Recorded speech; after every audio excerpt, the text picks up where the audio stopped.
میشا شفیع کے کیس سے یہ اندازہ لگا سکتے ہیں کہ ہوتا کیا ہے وکٹمز کے ساتھ. جس قسم کا بیکلاش ملتا ہے وہ یا ریپ تھریٹس ہوتے ہیں یا ڈیتھ تھریٹس ہوتے ہیں. کورٹس میں، پولیس میں، میڈیکو لیگل لیول پر خواتین کو سیکشولائز کیا جاتا ہے.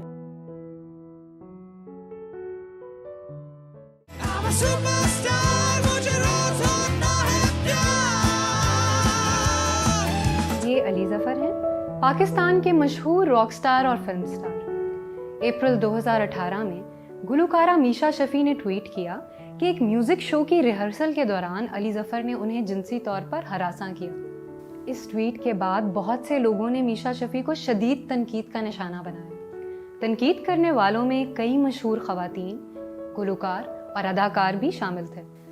میشا شفیع کی تصاویر آن لائن پوسٹ کر کے ان کے چال چلن اور طرز زندگی کے بارے میں ہر طرح کے الزامات لگائے گئے. اس مقصد کے لیے ایسی تصاویر چنی گئیں جن میں وہ علی ظفر یا دوسرے اداکاروں یا گلوکاروں کے ساتھ کھڑی ہیں، یا جن میں انہوں نے ایسا لباس پہن رکھا ہے جو ان کے ناقدین کی نظر میں فحش تھا. چند لوگوں نے علی ظفر اور عورتوں کو ہراساں کیے جانے کے عمل کے خلاف بھی آواز اٹھائی، لیکن FIA نے نہ صرف ان لوگوں کے خلاف علی ظفر کے کہنے پر مقدمہ درج کر لیا، بلکہ انہیں یہ بھی بتایا گیا کہ انہوں نے علی ظفر کی شہرت کو نقصان پہنچا کر ایک جرم کا ارتکاب کیا ہے. تحقیقی اور تفتیشی اداروں نے اس معاملے میں ایسی پھرتی دکھائی ہے کہ آج تقریباً ہر کوئی قانونی الجھنوں سے بچنے کے لیے علی ظفر اور میشا شفیع کے معاملے پر بات کرنے سے کتراتا ہے. ہم نے جب لاہور کے مختلف علاقوں میں خواتین سے بات کرنے کی کوشش کی تو ان میں سے زیادہ تر نے موضوع کا نام سنتے ہی انکار کر دیا.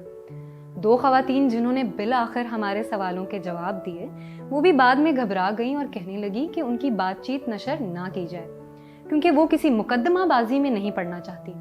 2 دیگر خواتین جن کا انٹرویو کرنے میں ہم کامیاب ہو ہی گئے، وہ بھی شدید الجھن کا شکار تھیں اور کوئی واضح موقف نہیں اختیار کر پا رہی تھیں. She did the right thing, I'm not sure, but she spoke about it. That's the right thing, I guess. ہمیں نہیں پتا کہ ان دونوں کے درمیان کیا ہے، لیکن I feel like there's something sketchy between the people that are like accusing like Ali Zafar. دوسری طرف میشا شفیع کی طرف سے لگائے گئے الزامات پر تحقیق، تفتیش اور سماعت ابھی تک تکنیکی نکات سے آگے نہیں بڑھ سکی. پنجاب کے محتسب کی عدالت سے لے کر پنجاب کے گورنر اور لاہور ہائی کورٹ تک انہیں بتایا گیا ہے کہ ان کو ہراساں کرنے کا مبینہ واقعہ ایک نجی اسٹوڈیو میں پیش آیا جو کام کی جگہ کی قانونی تعریف پر پورا نہیں اترتا. اس لیے ان کے الزامات پر سماعت ہی نہیں ہو سکتی. تو اب کون سے ایسے فورم رہ جاتے ہیں جہاں وہ اس مسئلے پر بات تو کر سکیں؟ یہ بات واضح ہے کہ پاکستان کا نظام تفتیش اور نظام انصاف عورتوں کے لیے بنا ہی نہیں. پولیس اور عدالتیں مرد ملزموں کے بجائے مدعی عورتوں سے ایسے سوالات پوچھتے ہیں جن سے انہیں انصاف تو کیا ملے گا، الٹا جسمانی، ذہنی اور جذباتی اذیت کا سامنا کرنا پڑتا ہے. کیا عورت ایک ایسے ریاستی نظام سے اپنی شکایات کے ازالے کی توقع رکھ سکتی ہے جس میں فوجی وردی والا صدر عورتوں کے بارے میں کہتا ہے کہ وہ ویزا لینے کے لیے اپنا ریپ کرواتی ہیں؟ لاہور میں خواتین کے حقوق پر کام کرنے والی قانون دان ہبہ اکبر کا کہنا ہے کہ ہم سب ڈرتے ہیں، ہم سب پولیس کے پاس جانے سے ڈرتے ہیں. ہم سب کو پتہ ہے کہ اگر کورٹ میں معاملہ چلا بھی گیا تو اس کا انجام اچھا نہیں ہوگا. کورٹس میں، پولیس میں، میڈیکو لیگل لیول پر خواتین کو سیکشولائز کیا جاتا ہے. سیکشولائز کرنے سے مراد کہ یہ تصور کہ جب بھی اگر کوئی عورت ریپ الیج کر رہی ہوگی تو اس میں ہمیشہ کوئی ایک بیک سٹوری ہے، ضرور اس نے کہیں رضامندی کا اظہار کیا ہوگا، وہ اس میں خود بھی ملوث ہوگی اور آج پھر مڑ کے کہہ رہی ہے مجھے ریپ کیا گیا.